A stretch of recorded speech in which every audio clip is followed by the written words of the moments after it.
On the eve of his hanging, when the town of Red Hollow lay hushed beneath a bruised purple sky and the gallows creaked like an old throat clearing itself for morning, Caleb Rourke sat alone in the small wooden cell that smelled of rust, sweat, and forgotten prayers, the single lantern outside casting a trembling line of light across the floor as the wind threaded through the cracks and whispered his name the way ghosts do, soft but insistent. And it was in that narrow space between breathing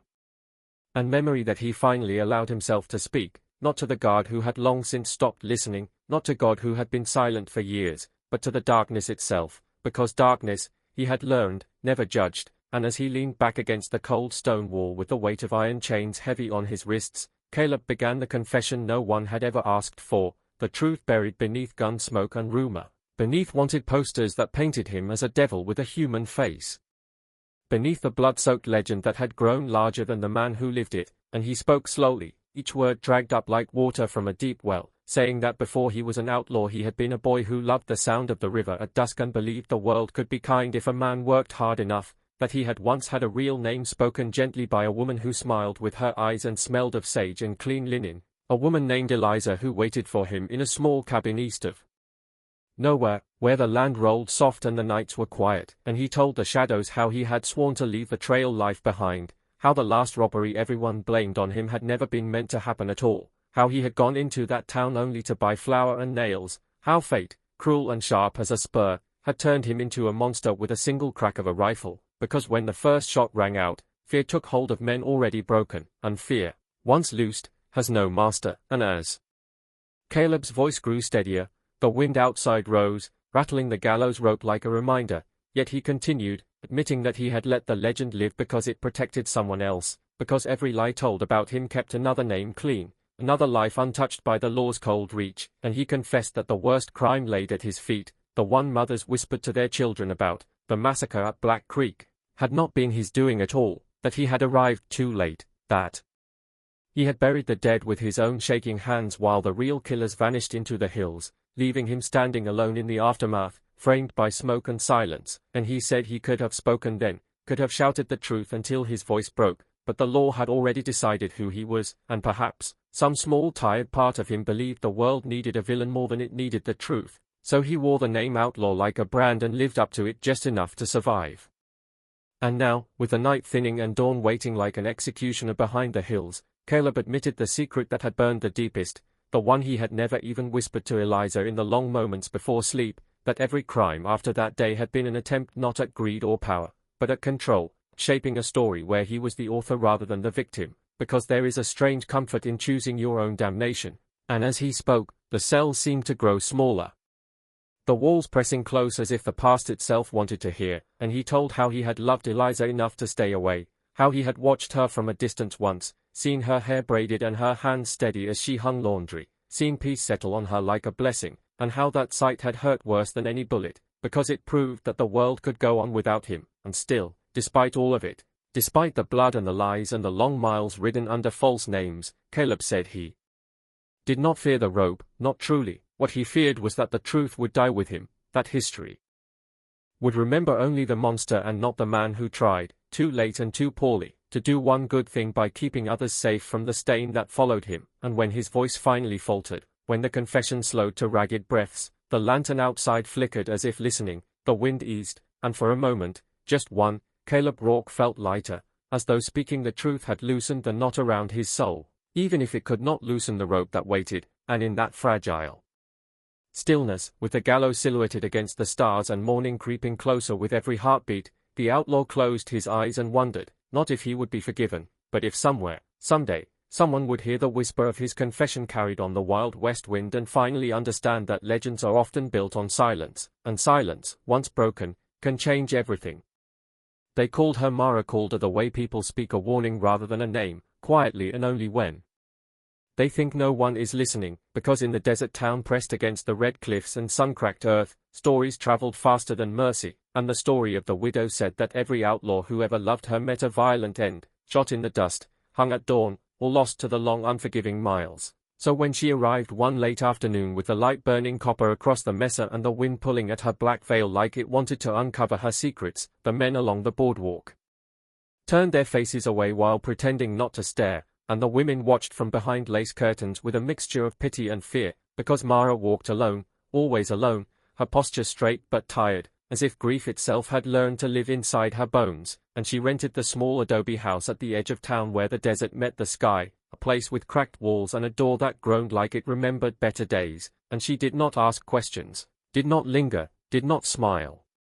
And that alone was enough to make the rumors grow roots, because in towns like Red Mesa, silence invites invention, and invention always leans toward cruelty, and so the whispers began again, saying she had buried 3 men already, that love followed her like a curse, that death circled her the way buzzards circle a dying thing, yet Mara paid no mind, because she had learned long ago that grief does not soften when shared, and nights were easier when faced alone, and she spent her days tending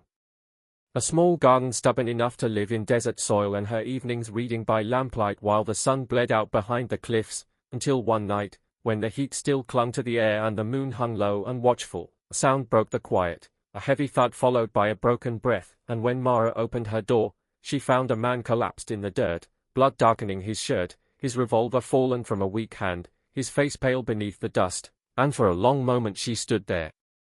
the weight of every whispered story pressing against her chest, because she knew what they would say if she helped him, knew the ending everyone expected, but she also knew the look of a man who had run out of strength, and that look had nothing to do with curses and everything to do with survival, so she dragged him inside with more will than strength, bolted the door, and cleaned the wound with steady hands that had learned patience through loss, and as the night stretched on and the desert cooled, the man drifted in and out of consciousness, murmuring names she did not recognize, while Mara sat beside him, listening to his breathing like one listens to a fragile promise, and when dawn came slow and pink over Red Mesa, he opened his eyes and looked at her as if trying to place her face in a world he thought he might have already left, and he said his name was Thomas Hale, a gunslinger passing through, though the wear in his eyes suggested he had been passing through places like this his whole life without ever staying, and she told him only her name, not her history, because some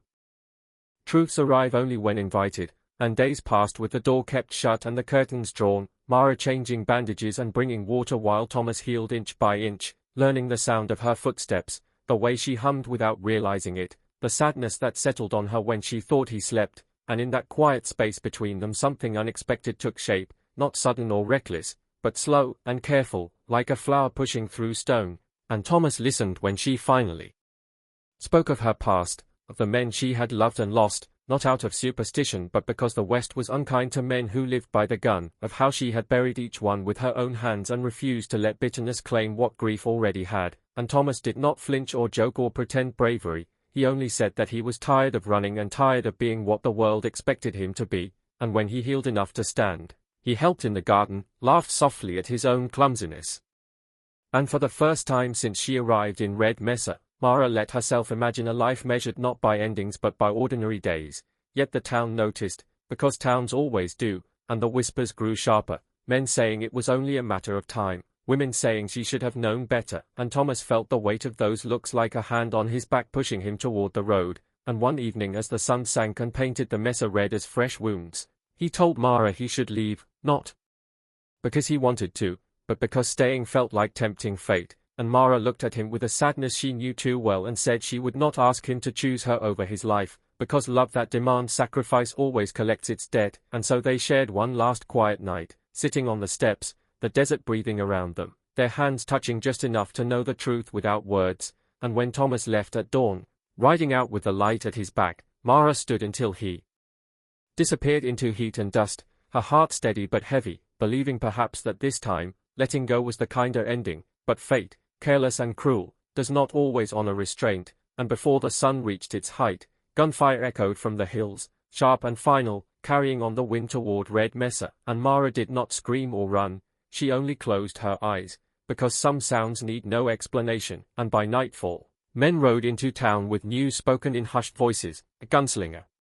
found dead near the ridge, caught in an ambush meant for someone else, and the town looked to Mara's house with knowing eyes, as if the story had proven itself again, yet inside, alone beneath the lamplight, Mara grieved not as a cursed woman, but as someone who had loved honestly in a world that punishes honesty, and as the desert night wrapped itself around Red Mesa, the wind carried her quiet sobs across the sand, weaving them into the endless western song where love and loss walk hand in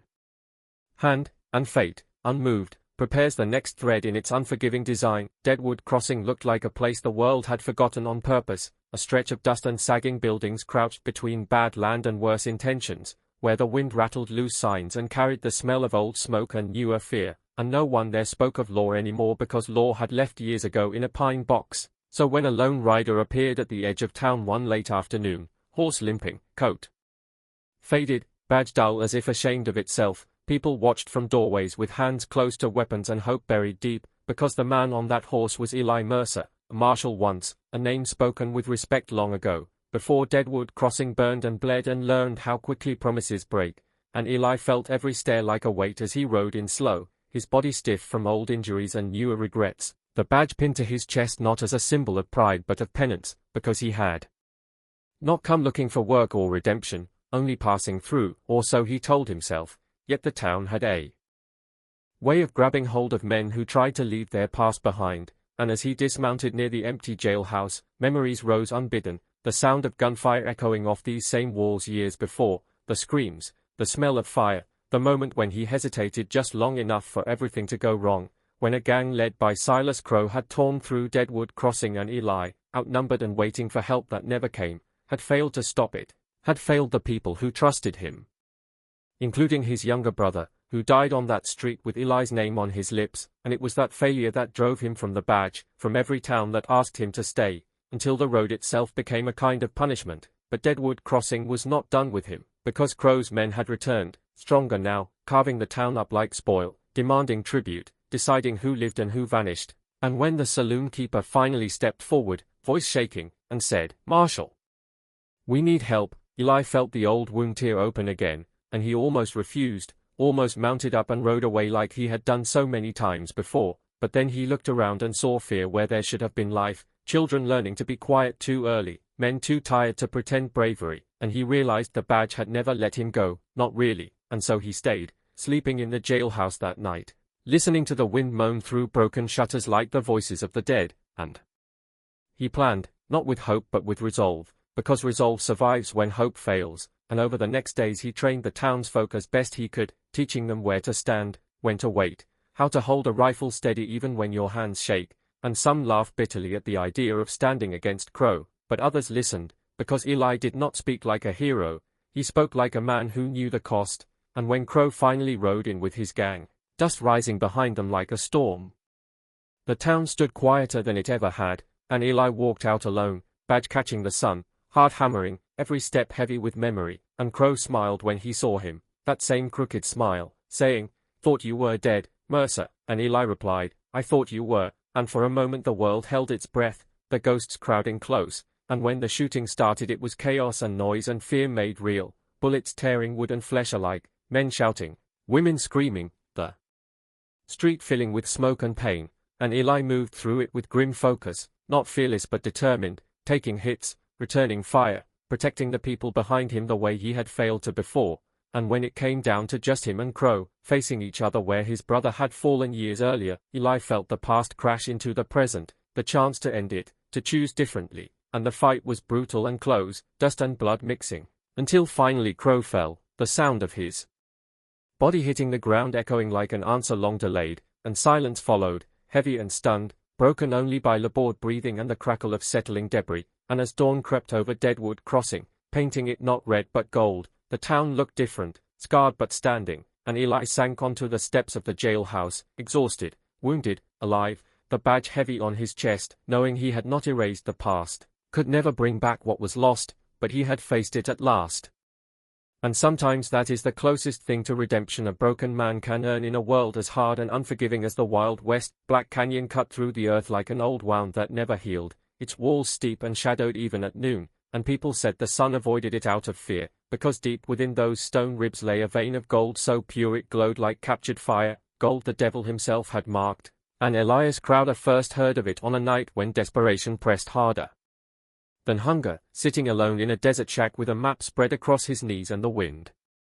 scratching at the door like it wanted entry, the map passed to him by a dying prospector who smelled of dust and regret and who whispered with his last breath that the canyon spoke to those who listened long enough, that it promised salvation and delivered ruin in equal measure, and Elias, worn thin by years of failure, by claims that came up dry and partners who rode off with hope still in their pockets, told himself he did not believe in curses, only in chances, and yet as he traced the map